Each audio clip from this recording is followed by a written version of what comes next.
की राजनीति को जानते हैं और इस चुनाव को जानते हैं। मतलब इस सेंटीमेंट पर आप चुनाव पर जाते हैं और आप उन्हीं को ही नाराज किए बैठे हैं या फिर उनके खिलाफ पॉलिटिक्स कर रहे हैं। मैं सुक्खू की बात कर रहा हूं जो कि वीरभद्र सिंह और उनकी लेगेसी के, तो कहीं ना कहीं फिर बैकलैश तो होगा ही। अजीत जी। जी देखिए, हिमाचल में जो कुछ घटनाक्रम हुआ है उसके लिए पूरी तरीके से कांग्रेस का आला कमान जिम्मेदार है। आला कमान के रणनीतिकार जिम्मेदार हैं। वो इस बात को नहीं समझ पा रहे हैं कि पार्टी लगातार कमजोर हो रही है, हम लोग चुनाव हारते जा रहे हैं। 90% चुनाव पिछले 10 साल में कांग्रेस पार्टी हार गई है। किसी पर कोई एक्शन नहीं हो रहा है। वही चेहरे हैं, वही मोहरे हैं 24 अखबारों में बैठे हुए जो पार्टी मुख्यालय में नहीं आते हैं, घर से बैठ के डायरेक्शन देते हैं। अपने लोगों को, उनका एक निजी स्वार्थ रहता है, वो किसी तरीके से एडजस्ट हो जाएं। उन्हें पार्टी से कोई लेना देना नहीं है। उनको पता था हिमाचल में क्या होने जा रहा है। नहीं तो सोनिया गांधी पहली चॉइस थी मुख्यमंत्री सुक्खू की, प्रतिभा सिंह की, कि सोनिया गांधी को हिमाचल लाया जाए, हम यहां से उनको भेजेंगे। तो शायद पार्टी जानती थी कि बीजेपी वहां कुछ खेल कर सकती है और इसलिए उन्होंने वहां उनको नहीं भेजा। मेरा सवाल ये है कि आपको सब कुछ दिख रहा है, हम लोग देख रहे हैं, हम लोग लिख रहे हैं। मैंने सबसे पहले स्टोरी करी थी अपने अखबार डेली गार्डियन में, संडे गार्डियन में। मैं बराबर लिख रहा हूं इस बात को कि हिमाचल में अभिषेक मनु सिंघवी को जितवाना कांग्रेस के लिए बहुत टेढ़ी खीर साबित होने जा रहा है। अब अगर आज ये कहें, प्रियंका गांधी कहे कि साहब हमें नहीं पाया, ये तो गलत हो गया, वो गया। अरे गलत तो आपने पहले दिन से कर दिया है। अजीत सर, वहां के कांग्रेसी कह रहे थे कि बाहर से हो गया पैराशूट लैंडिंग, हिमाचल से ये जो सौदा हो गया, हिमाचल का अस्तित्व हिमाचली कोई होना चाहिए, तो ये पहले से चल रहा था। देखो क्या है कि नहीं, ये कई राज्य, देखो क्या है कि हिमाचल में पहली बार ऐसा हुआ। हालांकि ये परंपरा रही है कि कोई किसी भी राज्य से राज्यसभा का सदस्य चुना जा सकता है, हमारे संविधान में अधिकार है, सब कुछ ठीक है। लेकिन वो एक छोटा राज्य है, उस छोटे राज्य में लोगों की महत्वाकांक्षाएं बहुत होती हैं। फिर उनका पहली बार जब से उस स्टेट का गठन हुआ है, तब से पहली बार किसी राजनीतिक दल, ना बीजेपी भी कभी बाहरी कैंडिडेट दिया बीजेपी ने, ना कांग्रेस ने दिया। पहली बार एक बाहरी कैंडिडेट के रूप में अभिषेक सिंघवी को माना गया वहां पे। बीजेपी तो पहले से ही वहां पे ऑपरेशन में लगी। देखो क्या है, मैं बताऊं क्यों हुआ वहां पे। कारण, असली कारण है अर्थव्यवस्था। हिमाचल की अर्थव्यवस्था बहुत कमजोर हो गई है। इतने वायदे इन्होंने उस वक्त चुनाव जीतने के लिए कर दिए हैं जिसके लिए पैसा है नहीं सरकार के पास। ऊपर से इनके सर्वोच्च नेता राहुल गांधी जो रणनीति अपनाए हुए हैं, जो राजनीति कर रहे हैं, उससे नुकसान उन्होंने तो यात्रा की रणनीति अपना ली है उन्होंने। आप बहुत अच्छी बातें कर रहे हैं, जहां पैसा भी नहीं है और अब संख्या बल भी नहीं है। एके मिश्रा जी को भी बीच में ले आता हूं। एके मिश्रा जी, कहते हैं ना चेन रिएक्शन होती है, तो मां प्रतिभा सिंह लोकसभा से सांसद भी है, कद्दावर नेता है कांग्रेस की। अब हम इस चेन रिएक्शन को क्या आगे सांसदी तक भी जाते हुए देख रहे हैं? क्या कांग्रेस वहां पर एमपी लेवल पर जो आम चुनाव आने वाले हैं उसमें भी जनाधार में कुछ ऊंच नीच होने वाली है? कोई सरप्राइज पार्टी को छोड़ने की तैयारी किसी की? नहीं, बिल्कुल। देखिए, चूंकि राज्यसभा का इलेक्शन और इसके पहले एमपी वगैरह के जो इलेक्शन हुए, यानी वो 3 स्टेट के जो इलेक्शन थे और ये अभी आपका एमपी का इलेक्शन होने वाला है, राजस्थान वगैरह का, बीच में राज्यसभा का आ गया। टाइम गैप बहुत ज्यादा नहीं है, तो आप इसको स्पॉन्टेनियस और कॉन्टिन्यूअस वे में आप सीरीज मान लीजिए कि पार्ट में ये चीजें होती जा रही हैं। जो चीज राजस्थान में हुआ उसका असर, या उन 3 स्टेट में जो हुआ उनका असर राज्यसभा पे पड़ रहा है। राज्यसभा में जो चीजें हो रही हैं उसका असर जस्ट 1 महीने के बाद चुनाव शुरू हो रहे हैं वहां पे पड़ेगा। और ये असर कैसे पड़ता है? कहीं पे भी हार और जीत का सबसे बड़ा असर पड़ता है आपके कार्यकर्ताओं पर, आपके क्षेत्रीय छत्र पे, आपके नेताओं पे। वो डिमोरलाइज होते हैं, वो मोटिवेट होते हैं। तो ये ऐसा नहीं, देखिए कांग्रेस में प्रॉब्लम क्या आ रही है मैं आपको बताता हूं। पैसा भी राजनीति में सेकेंडरी है। आप ये देखिए, बहुत से लोग बिना पैसे के सुविधा के बहुत ऊंचाई पे पहुंचे हैं।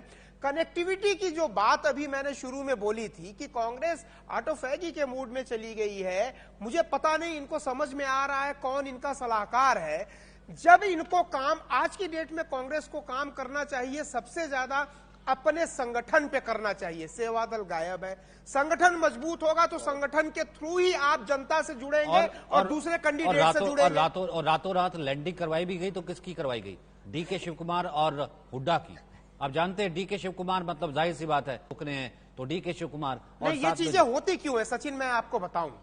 अगर आपकी राजनीति सही है, इंदिरा गांधी या उसके पहले के कांग्रेस को देखिए, तो कांग्रेस का एक अदना सा जिला स्तर का सिपाही भी इतना मजबूत होता था कि पूरे जिले को मैनेज कर लेता था। बिल्कुल। पैराशूट लैंडिंग की जरूरत तब पड़ती है इमरजेंसी मेडिसिन की तरह। आपको लग गया कि भाई पूरे कर्नाटक में अब कोई और ऐसा नेता नहीं है, पुराना या पार्टी से जुड़ा हुआ नेता नहीं है, तो अब हमें एक बाहरी एक्सपर्ट की जरूरत है, तो वहां पे ऐसे लोगों की लैंडिंग करवाई गई। ठीक है, लैंडिंग आपकी सक्सेसफुल रही, आपने सरकार बनाई, लेकिन क्वेश्चन वही फिर आ रहा है कि अगर आप पैन इंडिया लेवल की राजनीति की बात करते हैं और 2 पार्ट में यात्रा करते हैं, तो कहीं टूट रहे हैं, टूट ज्यादा जगह रहे हैं। इनको समझ में नहीं आ रहा है कि हम संभाले भी तो कैसे संभाले। अब जोड़े तो कैसे जोड़े? वो एक ऐड आता था किसी एक एडहेसिव का, जोड़ वो टूटेगा कैसे? यहां तो जोड़ ही नहीं दिख रहा है। खैर, बड़ी खबर का रुख करते हैं, आप बने रहिए हमारे साथ, क्योंकि हिमाचल कांग्रेस के 6 विधायकों पर बड़ी खबर है। नोटिस पर स्पीकर इस वक्त सुनवाई कर रहे हैं। सचिन, तो 6 विधायकों, जो कि 6 विधायक बागी हो गए थे, जिसमें सुखू कह रहे हैं कि इन पर कड़ी कार्रवाई की जाएगी, स्पीकर इन पर सुनवाई कर रहे हैं। नोटिस जारी किया गया है 6 बागी विधायकों पर, स्पीकर सुनवाई कर रहे हैं।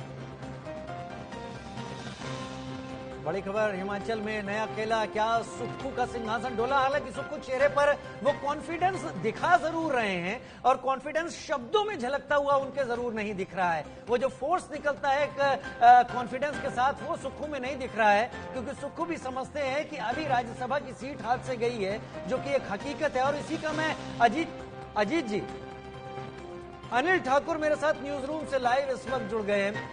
अनिल, फिलहाल नोटिस पर स्पीकर सुनवाई कर रहे हैं, कितनी अहम है इस वक्त ये सुनवाई? बिल्कुल राजीव, देखिए फैसला जो है वो 4 बजे के आसपास बताया जा रहा है कि आएगा फाइनल 6 विधायकों पर, लेकिन उस पर एक बड़ा डेवलपमेंट ये भी है कि ये विधायक जो हैं वो जयराम ठाकुर से भी मिले हैं, तो कहीं ना कहीं ये सारे 6 विधायक जो हैं वो वीरभद्र गुट के हैं, और संदेश साफ है कि बीजेपी के साथ जो है वीरभद्र गुट की बातचीत पहले से पक्की हो रखी है। हालांकि जो आशंका थी कि बजट जो है पारित होना था विधानसभा में, वो पारित हो चुका है, क्योंकि वहां तक जो है सारी चीजें अटकी हुई थी। लेकिन 15 विधायकों को जो है सस्पेंड कर कांग्रेस ने ये परीक्षा पार कर ली है। लेकिन अब आगे क्या होगा, 4 बजे फैसला आएगा थोड़ी देर में। स्पीकर के पास इस वक्त क्या विकल्प है, यानी कि क्या पार है? स्पीकर डिस्क्वालीफाई कर सकता है अपने डिस्क्रिप्शन पार का चांसेस ज्यादा यही है ना? दोनों तरफ जो हैं वकील जो हैं बहस भी कर रहे हैं, और 4 बजे के आसपास बताया जा रहा है कि फैसला आएगा। लेकिन उसी बहस के बीच में ये 6 विधायक जो हैं जयराम ठाकुर से मुलाकात करते हैं, और ये 6 के 6 विधायक वो हैं जो वीरभद्र परिवार के साथ पहले से। अनिल, इशारा दीजिएगा, ये 6 जो हैं जिन पर सुनवाई चल रही है, इसके बाद विक्रमादित्य ने अपना मंत्री पद से इस्तीफा दे दिया, इन 6 के साथ वो नाम जो अभी दिख नहीं रहे हैं, वो नामों की सुगबुगाहट क्या है जो इन 6 को वेटेज दे रही हो बने रहने के लिए?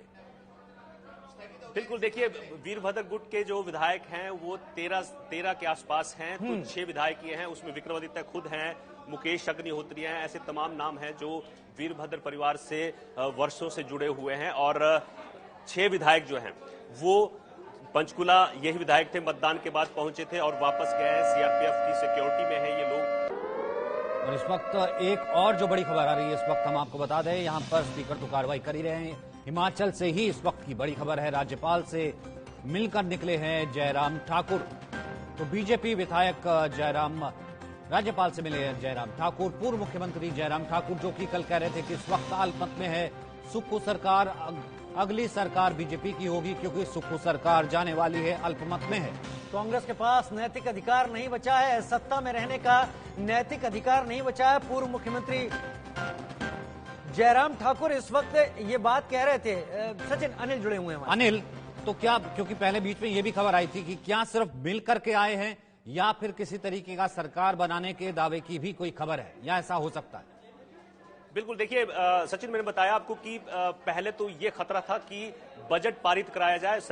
कांग्रेस ने बजट पारित करा दिया है, लेकिन उसके बाद जो है अब 2 गुट कांग्रेस के हैं, उनके आपसी झगड़ा है। क्या कांग्रेस के पास ये चांस है कि उसको दोनों गुटों को बैठाकर समझाया जाए? और वीरभद्र गुट जो है, प्रतिभा सिंह और विक्रमादित्य चाहेंगे कि उनकी पहचान